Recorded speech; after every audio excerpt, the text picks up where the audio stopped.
Good morning, folks, or good afternoon, or good evening. In fact, it's good evening because this video will go out at the usual time of 6 o'clock. I like that time of the day. It is just when the sort of peak viewing hours start to hit, so I put it on at that time for that reason. As you can see, the car has a lovely car cover. It is a medium car cover. It's suitable for a Mini or a Focus or a Fiesta, but it's not really suitable for what is a very large hatchback. I'd say a booted hatchback. I think the 45 has that kind of shape to it, like the old Rover R8s, where it doesn't look smoothed off at the back. It has this boot effect, even though it's not. This is not the saloon version. It does have that effect. A bit like the Vectras as well. They have like that boot effect at the back. Vectra B's and C's. Anyway, we're going to get this car cover off because we found a solution to that leak. It was still leaking, as I showed you in the last video when I did the cabin filter.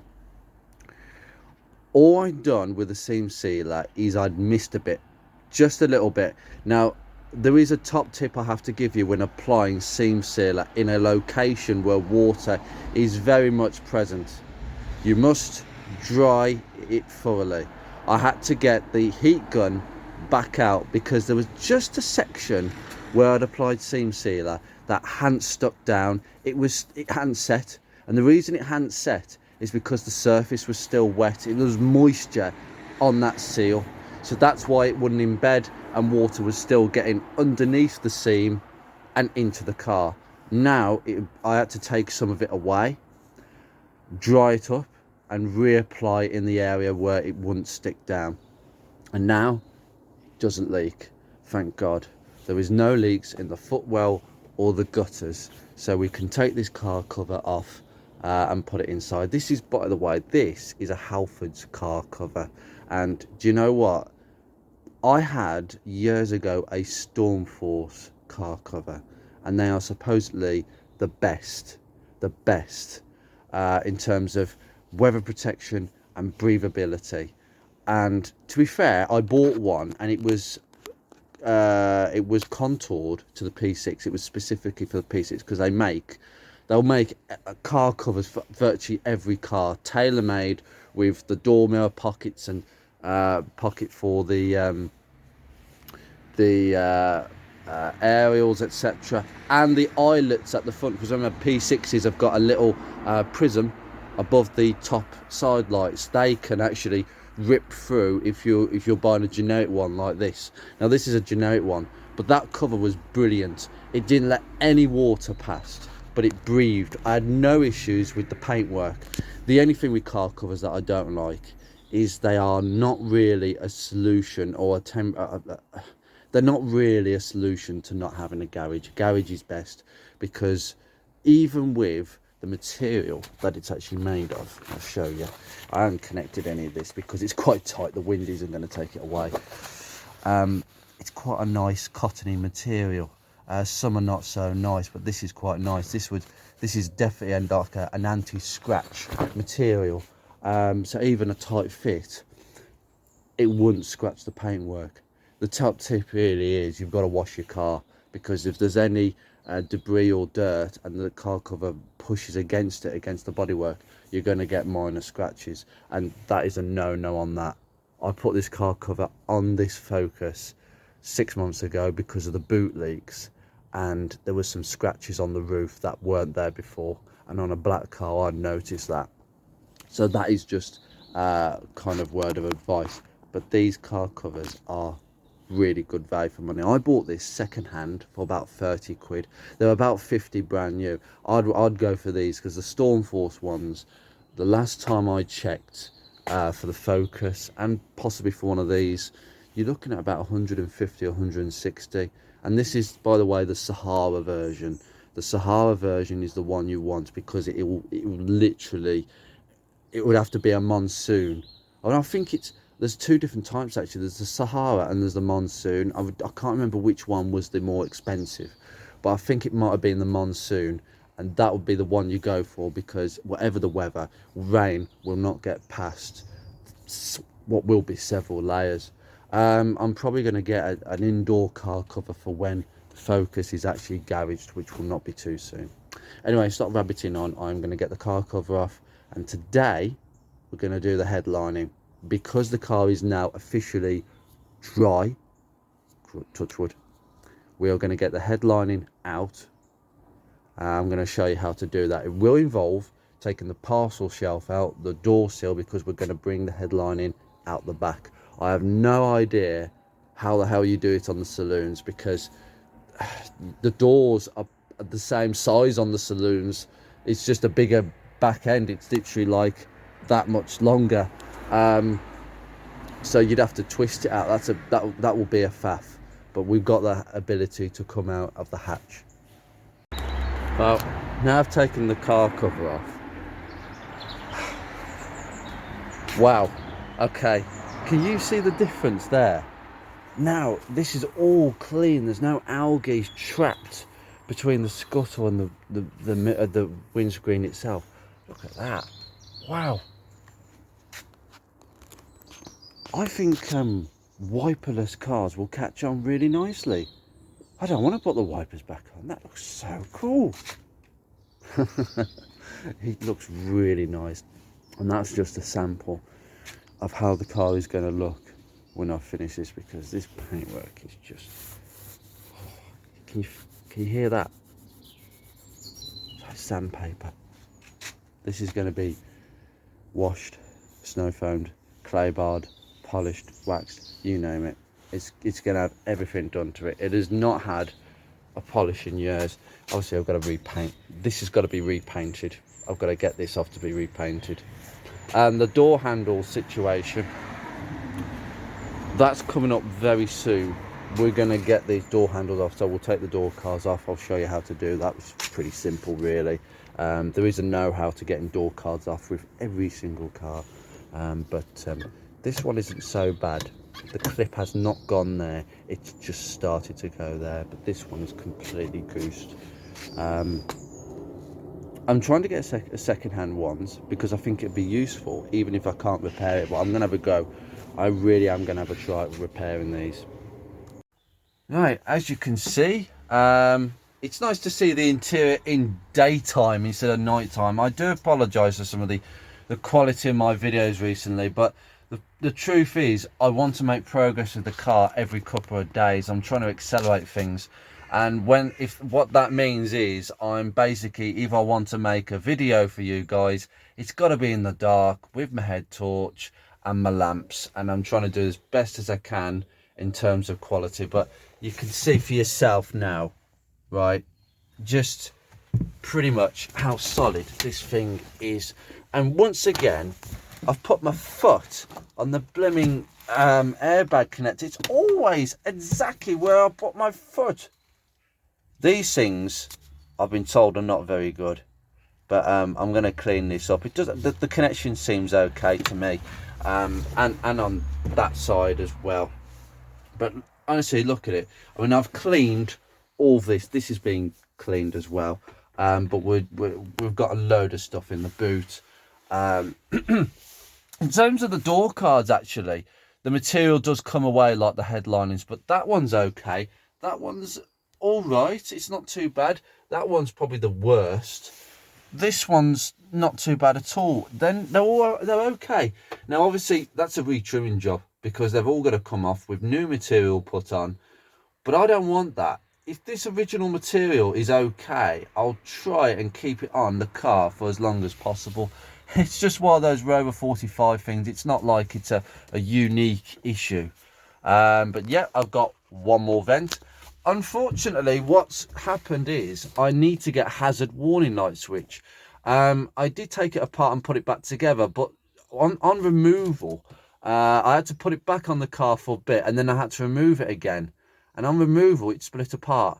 And there's a little rubber insert that actually presses on the switch on the circuit board. That rubber is somewhere, and I can't find it. And what I'm finding is, I thought, okay, I'll go and get another one. I'll get a second-hand one. I cannot get them. Like second-hand, the hazard warning light switch is the same for the facelifted 25s and 45s. I cannot find them anywhere. I'm really struggling, even with the parts number. Rimmer Brothers don't have them. It seems to be a very, very hard to get part. So I'm a bit stuffed in that respect at the moment, but no rush. But I am going to have to get something sorted. It's possible that the rubber insert is the same for all the switches, but I'll find out that when I take another switch apart. But I've got to be very careful. Right, let's crack on. Right, first thing I want to take out is this C-pillar. So I'm just going to open the door. Might be handy. Now what you got to do next is take this seal off. Just take the seal off, makes it easier. Okay. Now what you got to do is get your hands in and pry back. There's like a few clips. I'll just show you the passenger one, the driver's one. Sorry, I took off. All right. So you've got this. You've got 1, 2, 3, 4 clips. Okay, and you just pry away and then pull it back, easy as you like. I can't do it on camera. I need 2 hands, so 1 here and 1 here to safely just pry them off one at a time. Right, it turns out I forgot I had a tripod. Silly mate. See, I haven't been using the tripod recently, and I've just discovered that this thing is in the way of my hand. There we go. So just get the top and just, there we go. See, first one down. Get your fingers, bring it down. There you go. Next one. Bring it down. Next one. And should. I can feel it. Oh, it's loose. Oh, it's okay. And all the clips are intact, and they are a little bit on the rusty side. Now, there is moisture. Oh dear. Oh dearie, dearie me. Let me check that out. Right, what I'm going to do is basically the water test, just to check that it isn't leaking from this side of the car, just to be on the safe side. I have siliconed it, but I just want to confirm that there is no actual water ingress. I'm going to have to shut the door and do it from the outside, and we're just going to see if there's any water that I can actually visibly see coming from that side. So I'll have to do that.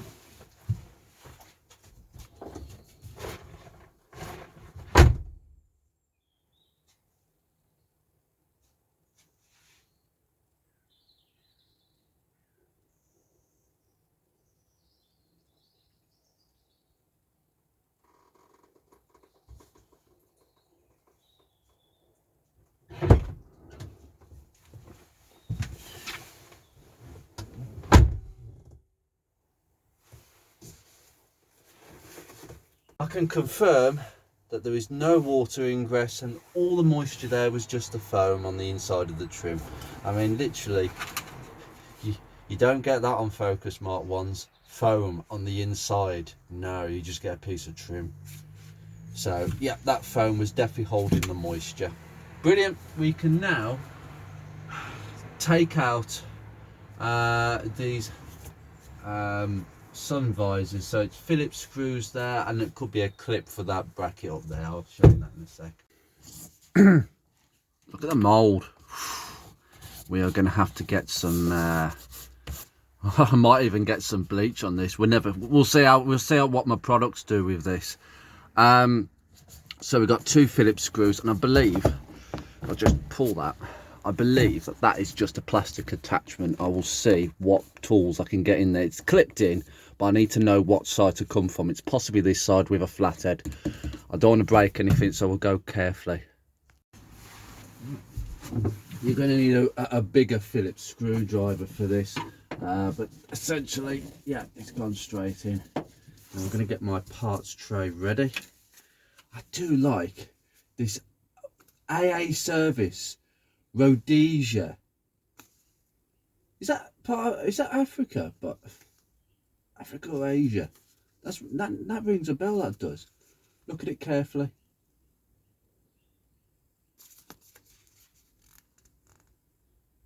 That was under the back seat. that is very strange for somebody, an old lady that basically lives in Evesham. Yeah. And basically the sort of lady that I suspect is a churchgoer by the, I found a couple of crosses underneath the seat. Easter crosses, basically. That is quite random. Very random indeed. I'm going to put them screws in there. I know what they are. Yeah, this is just... God, this is bad. Right, that is the cleaning pile. That seat pillow can go in the boot. Come on. It's a very big boot. I've got a lot of space, so I will chuck that over there. Right, now this is clipped in, I suspect, so what I'm going to do, I might go in with the pry bar tool and just see what, actually that's not good enough.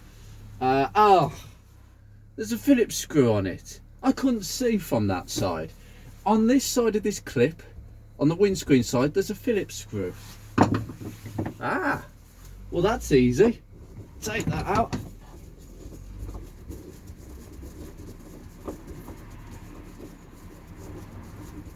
And you're done.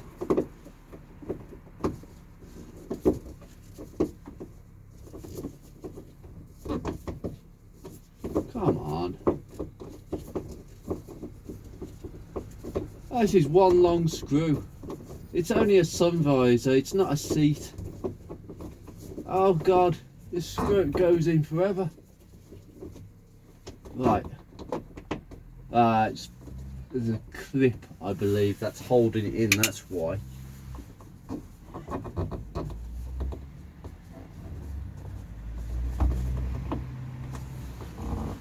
Gotta be careful with this clip now.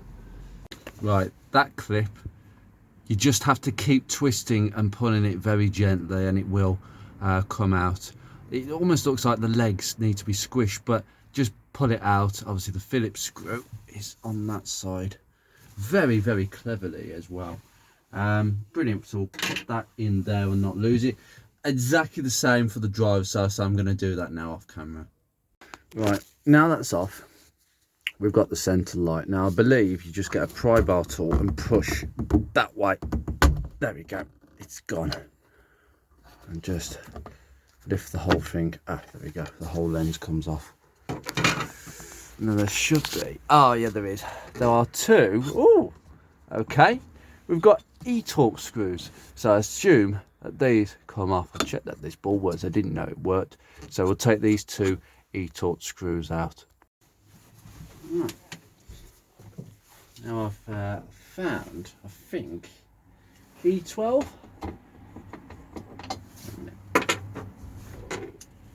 See if that will fit.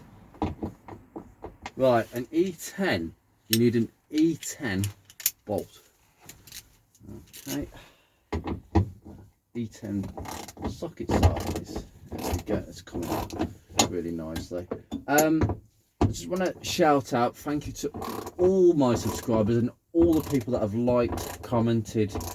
I've had a lot of positive comments, and that really makes a difference. So this channel, I just intended it to be a bloggy channel, and I intend to keep that to mind. You know, there are other channels, there are so many channels out there, some that I watch that are just amazing for entertainment. Now my intention is going forward that I will go to museums, particularly for the audience that prefer classic cars. I know there's a lot of people who are wanting me to get hold of a P6. Funds pending on that one. It might be tricky financially for me. I've got a lot of outgoings at the moment. Unfortunately, life does get in the way, and this car is not sorted yet. And to be honest with you, I've got the Focus that needs maintaining. I've got this car that needs, well, it's being rebuilt, regrettably, in some respects, more than I wanted. And obviously it's going to need future work. Getting hold of a P6, well, if I want a half decent one that needs some work, because that's probably what I'd go for. I've bought a P6 that needed a lot of work and I turned it round. Doing the same again with the same sort of car, I wouldn't be as motivated for that. So I need to think about things like that. V8s, not interested in them. They're way beyond my price bracket, and I'm not being funny, it's an engine. The 4-cylinder P6s, there's nothing wrong with them. Nothing wrong with them. I think there's a little bit of snobbery in the club. Well, not mainly in the clubs, but mainly in the scene as a whole. Rover SD1, that's always floated my boat, but the rust, even on the examples that exist today, which is at like penny numbers, they still have an awful lot of issues bodywork wise, and I just think, oh no, nice design, but they didn't know what rust proofing was. You know what, it's just such a different car to the P6, and I'd always be comparing an SD1 to a P6. That is the problem. The other car, oh, there we go, it's come off. Now, the other car that I was always interested in, there's two of them. I was never really interested in R8s. I think that's something that I've become more interested in.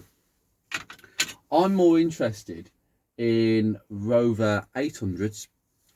However, the problem is, like most people, I'd only want the Rover 800 out of the famous German advert, the original Mark 1 fastback with the 2.7 Honda V6. I'd only want one of them, and they are like, well, there's only a few of them, I suspect. I know someone who's actually got one, lucky devil, and it's a beautifully designed car. That is when Rover and Honda got it absolutely spot on. I think the R8 as well. The R8 that basically followed on from the styling cues of the original Mark 1 800. They got it spot on. The Rover 600, despite it being quite a Honda car underneath, the HHR, the Rover 45, the Rover 400, this car was based on a Honda Domini. But it has a lot of the running gear from the R8. The rear suspension is virtually identical to an R8, even though I've noticed that the rear suspension doesn't have an anti-roll bar. So that's something they deleted. I don't know why they deleted it. Maybe because they made it stiff at the back, but they didn't. They took the anti-roll bar out. Front suspension is a bit different. It's double wishbone instead of Matheson struts on an R8. And there is a wiring connector here. Just push the tab in and the whole thing comes out. So yeah, we got that as well. So this was quite a Honda-ish car to start off with, but I think it does feel like a Rover, the Rover 45. I think it definitely feels like they had more of an input towards the end of things. That is not good. I'll just show you this. Look at the corrosion there. That needs cleaning up as well. That's the cleaning up pile. Right, yeah, so I've always liked a Rover 600. I think they're beautiful cars. They're very cheap at the moment, and I would fancy one. I think the Rover 600 is more obtainable. Rover 800s, for me, parts are difficult for them, and I think it's one of those cars that you have to know people to own one. Right, I'll cut to the next shot. That's the aerial. Yeah, well, this is all a bit loose, which is good. Now we're going to take the door handles and side clips off. Now, basically these handles, you've got these clips and they come off this way, I believe, okay, that way.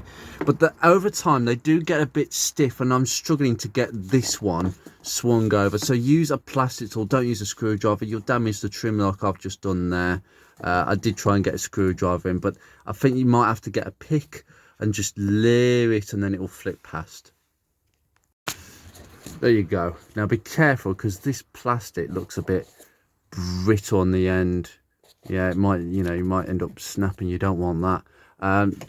2 bolts, and you can take that one out, do the same with that, and do the same with that. The driver's one, you don't get them. That's another thing they might have deleted on Project Drive cars. Clips. We'll go over that in a second. Let me just take these out. So yeah, Honda 600s, that Rover 600s. Sorry, I've just had the coffee. It's not quite set in yet. I know my caffeine kick yet. They, parts wise, again difficult, but they have a really nice small following. Really good people, but the cars are ridiculously cheap for what they are. I mean, they're slightly bigger than a Rover 45, I think, but only just. In fact, I think the Rover 45 Saloon basically is the same size. But honestly, like, they're really good cars. Obviously you get the T series engine, I think, and a lot of the Honda units. It was very much a Honda car, but Rover did such a good job. I can't remember the guy who designed the exterior bodywork for Rover, because it looked very different to the Hondas. I can't remember which Honda it was based on now. But the guy who designed the exterior of the 600 restyled it as much as he could, styled the 45, and it absolutely shows. The HHR. And obviously, if you have the sensor alarm here, it's just clipped in. Use a flat blade screwdriver and just take the connection off, and that's done. I'm going to have to look at that as well. The connection needs some cleaning as well. But as I say, I've cleaned the sensor, as you saw in another video. But these clips here, they are literally just clipped in. So if you just get a nice pry bar, plastic pry bar tool, and just ease it off. See what I mean? It's coming out, so I should be able to get my fingers on that and just wiggle it out. There we go. So we've got like a plastic screw head and another plastic thing. I don't know what that is. You've got a screw. You've got a fur. This is what we call a fur clip fitting, and this is something else. So just do the same with the other one. Now what I would do is take the door seals off. So just open the back door, take that seal off. That's quite stiff. Okay, so just take it off as far as you can. In fact, I'd remove it completely because that panel has got to come out. So just put the seal somewhere down there. This is where it now starts to get messy, so do the same on the other side. Now I was thinking whether I'd have to take this entire B-pillar off, but I think what you can do is just prise it from the top clip like I've done, and that should give you wiggle room to get it out. So the same with the other side. If I get my fingers in. No, I can't. Oh yeah, hold on. Done. Okay, see that? It's now, there's now movement there. This proper tool for it, and then just be gentle. There we go. And these are your typical fir tree clips. They do get worse with age. They're not particularly great for longevity, but still keep them. Brilliant. Now we need to go to the back of the car now. Oh, last thing, sorry, this has to come off. So we're going to have to take the back boot seal. We're going to have to take this off. We'll actually start looking at the back now.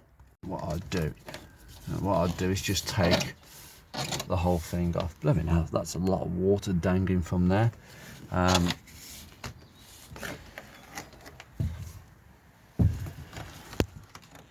Right, so if we just remove that to a point of just having it like that. Now we have to get these off. Now I believe that these are just held in with clips, so we'll go on the other side. Right, what I've done, I just did a tester on this side so I can show you. These are the clips that go in. They're typical clips. You've got to be very careful of these. Do not snap inside there because they are very tight, very tough, and I don't think you need to take it out completely. We just need to go on this side. Get your fingers in and just be gentle.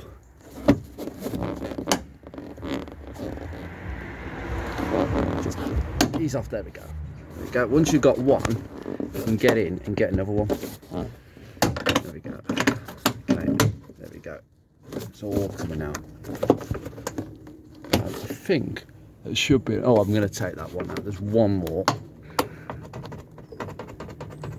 It doesn't want to ease off. Right, we're going to leave it as it is, and we're going to slip this over the B pillars, and it should drop. Right, here we goes. Oh, clambering up over this. So just lift it over. Should just go straight up. There we go. Right, now that's free. That feels a bit moist there for some reason. Just move the magnetic tray. And then we'll go on this side. Just lift it over. I'm being careful of the backing board, but there we go. That's gone. Oh God! Oh no! This is always the way. It's all falling out on top of my head. I didn't expect that to happen. Right, let's get out of here. Should be able to easily pull it out, very easily.